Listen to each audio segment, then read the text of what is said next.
It's 2019, and much of our national conversation is being driven by race relations. In Bob Bleu's current production, Driving Miss Daisy, the conversation is literally being driven by two people as they navigate not only the roads, but also the nature of their relationship.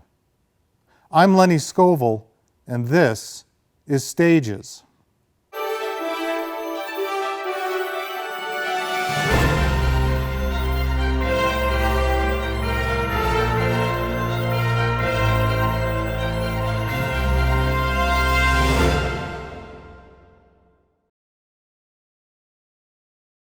Well, welcome. Today we are driving through Bob Bleu Theater.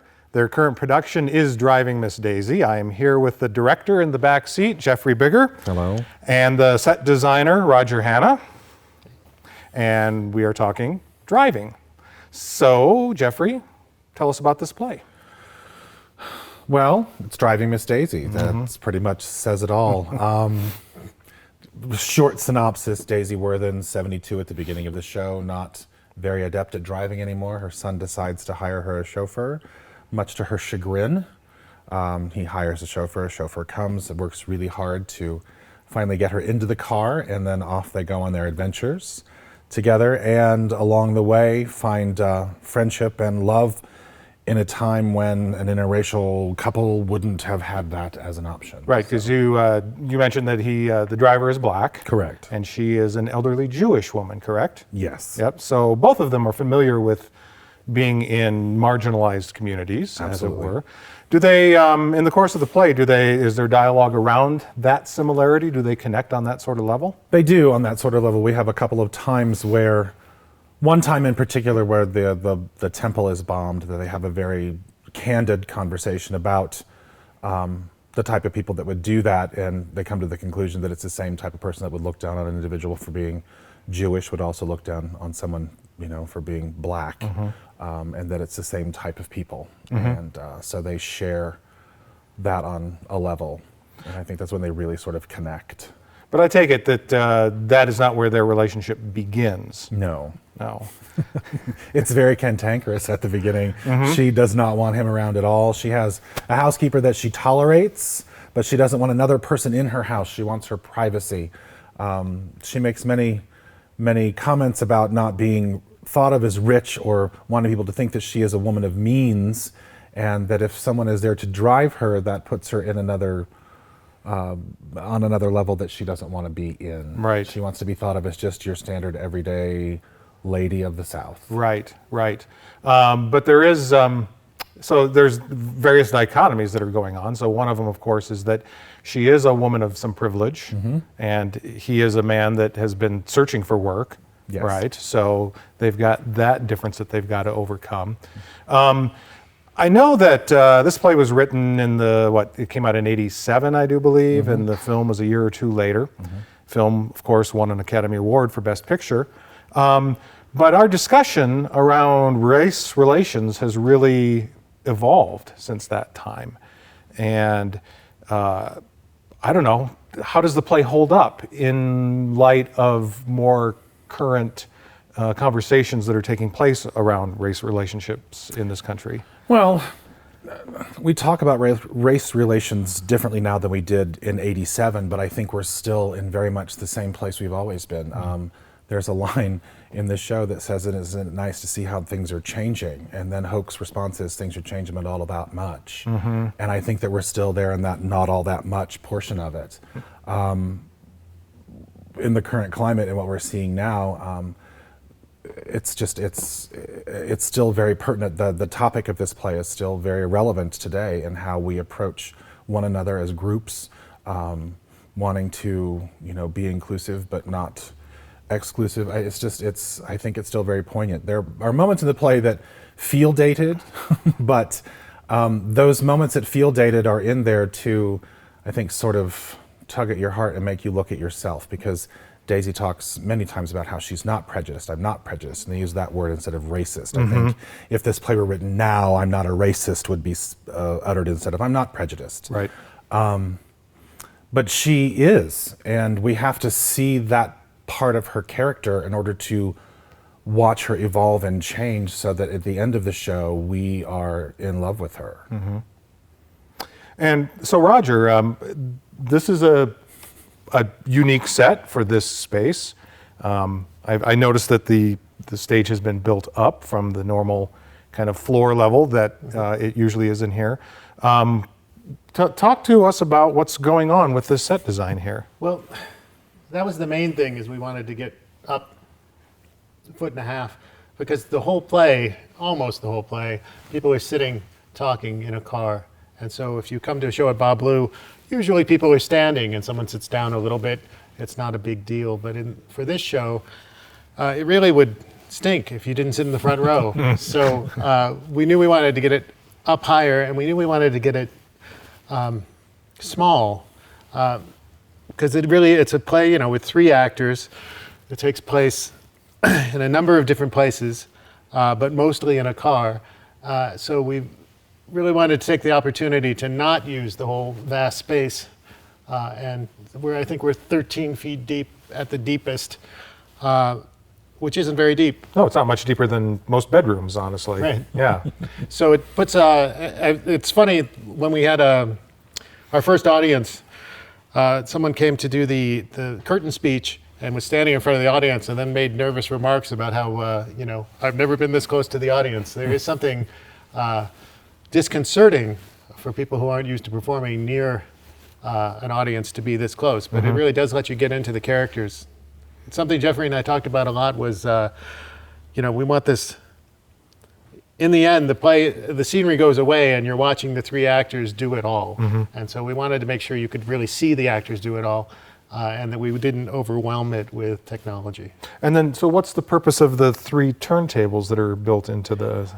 Well, they indeed, their purpose evolved over the course of directing the show, because when I first thought of them, I thought, each turntable can be a car, and then you could be in the office, you could be in the kitchen, and you could just go like this, and we would be driving. But Jeffrey's done something rather more cinematic and fascinating with them, which is he's used this primarily as the car, this living room, and then he uses the other turntables, but in a way that our projections designer, Price Johnston, has projections that move in the opposite way the turntable spins. So it's like your camera is going all the way around the scene in a really kind of fun way.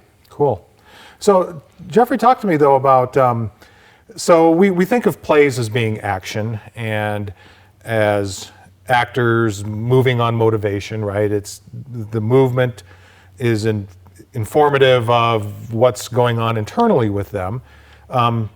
By the very nature of this play, you've got this restriction of they're in a car and they spend a good bit of the time of the play in a car. What sort of particular directorial challenges does that present to you in terms of keeping an audience engaged with people that are sitting around driving in a car? And it is a challenge, because oftentimes to keep an audience involved in the show, we move and they're following actors around. With the addition of the turntables, we were able to add some interesting moments with the show. So when the cars are turning, then there's our movement. And sometimes the most powerful thing an actor can do on stage is nothing. Right. And I think really having actors that can embrace that and not feel the need to move or speak even, but just to convey everything with a look. And Wendy Ishii is amazing at that. She can really, with just one, I sort of sounds like, who's the actress? Gloria Swanson, not Gloria Swanson, but from the silent movies. Right. It's kind of that whole same thing. Like, she can really pull you into what she's got going on in her head with just the raise of an eyebrow. Right. I'm ready for my close-up, Mr. Bigger. Right. No, so I think that therein lied the challenge with that, was to get the actors comfortable enough to not do anything. And they all wanted to do more, and we even took, arm movements out and said, just have your hands in front, have your hands on the table, hold the steering wheel. You don't have to do anything. You are interesting enough, the story is interesting enough, let's just tell the story. So one of the things that I think is interesting, kind of going back to what we were talking about earlier about how the conversation around race relations has evolved over the 30 years, almost 40 now, since this play's been written, is that really at its heart, this play isn't really about overcoming race relations. Really it's a buddy story in many respects. It's and kind of in that sense of the old buddies on the road kind of genre that was popular in films in the 40s and 50s. And did you see it that way, that it was really about the relationship of these two? Yeah, and that's really where I came at it from a directorial lens, was just it's a relationship between two individuals. And we've got Bleu the son is in the show too, and it's his relationship with his mother. Right. And everything that he does comes from a place of love. And I think that it really boiled down to friendship for me. And these two, Daisy and Hoke, finding friendship at a time when that wouldn't have been possible. That would have not been socially acceptable. But they found a way through it. And Hoke, to his credit, was able to give her time to sort of come around and, because she's, like I said, when she starts out, she's very cantankerous. And I think it takes a very calm person to say, okay, I'm going to give you some time to marinate, and then I think we can be friends. But he, needed a job. So Right. Yeah, difficult. And the character of Bleu, the son, what is his arc like through this show? Because he changes very much in the course of this as well, yes? Yes, he does. He starts out, just wanting to hire somebody to drive for his mother, and he sort of has a regression moment in the play where Daisy and Hoke are going to go to Daisy wants to go to the Martin Luther King dinner, and Bleu is apprehensive because of business fears, that if he goes, people he does business with will look down on him. So he has a regressive moment, but in the midst of all that, saying, I really believe in what Dr. King has to say. I like him, but him grappling with that himself. So how does a prominent businessman in the community step out of his role and forge change? So he does have a big change. And at the end, he and Hoke are walking out shoulder to shoulder and going for a ride together. So Right, they're standing as the As new one. exemplars, right? Right, is what we're aspiring to. So, what sort of discussions would you hope that this will engage our patrons in as they leave the theater? What will they be talking about after taking in this show? it'd be my hope they would talk about how they view one another in their own communities. I think that we also can sort of get pigeonholed into our own little world, and I want people to open up their eyes a little bit and see everybody as a potential friend, and being able to step outside of your comfort zone and make that happen would be nice if people could do. I don't know. What do you think? Yeah, well, hopefully they won't be talking about the turntables. Right, as a set designer, the last thing you want is for people to be talking about your set. You don't want them to sing the scenery, right? Right. When they leave. But it was, we looked at a bunch of things, and that's why we have a lavender background with projections, is we wanted, the play is, it has serious subjects, but it's very funny. And it has, sweet moments as well as serious moments. And that's how you kind of get to know and love the characters, I think. So we wanted to make sure that we weren't, didn't focus too heavily on the heavy aspects of the relationship, because everyone comes into it wondering if there's going to be tension, and then of course they go through some historic tough times, and it's nice to have that surprise people a little when that happens. Well, and with this setup like we've got and pushing everything forward really into the audience, we wanted to set up a feeling of intimacy between the audience and the actors, because it is such a close space. And I think if you are an audience member coming in to watch this, you're going to feel that you're part of the action of the play by not using the entire span of this theater, because it's huge back there. Right. And because it's a relatively new technology. Talk to us about what you were doing with the projections in this piece. Well, I work at CSU in the theater department, and luckily enough, I have a colleague there who's teaches projection design as well as lighting design. So we roped him in, and he and I have done a number of shows together, both at school, and we did a show off Broadway that had a lot of projections in it that we did together. So we have we trust each other to reinforce and support each other's work. And then, of course, at Bleu, while this is an extravagant set for Bleu, it is not an extravagant set. So it was great to be able to trust price, because the screen back there is just made out of a plastic drop cloth. Like, it's 10 feet wide and on a roll and folded up, and it's got wrinkles, and it catches paint, but it is not meant to do this. But Price found positions back there for 3 projectors and seamed them together so that since the projector is up high, you can't see the hot spot of the image on the screen. So it ends up being a pretty fluid looking thing. It looks, I asked them to turn that on today because it looks just absolutely awful. We'll go backstage maybe later, and you can see from the back it's pretty ghetto. Yeah, but it really is. It's a kind of a new design discipline, right?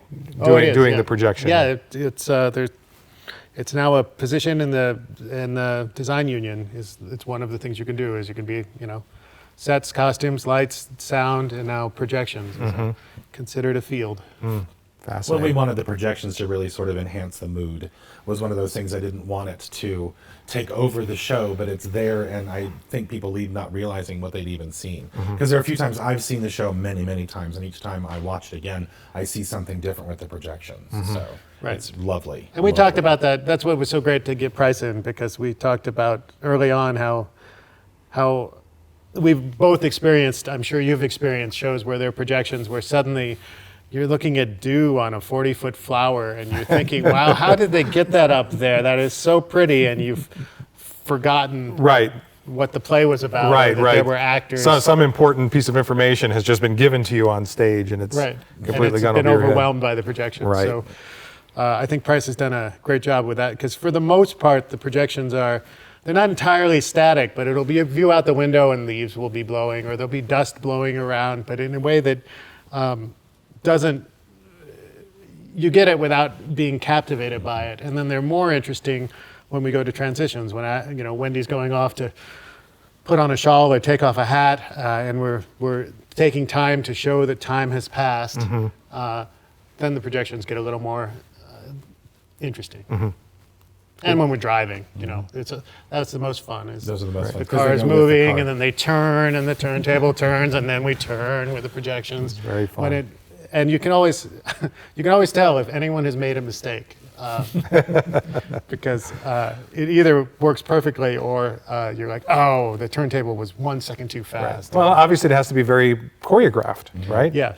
It was a long tech process compared to the last. I haven't done a show here for 2 years, but the last show I did here was the tech was much faster. Well, I don't know about you guys, but I see a rest area coming up, and I really need a bathroom break. So I'm going to thank you for going on this ride with me today, Jeffrey and Roger. Thank you. I won't shake your hand because I don't want you To take my hand off the wheel? Right. All right, very good. Well, thank you for joining us once again here on Stages. Thank you.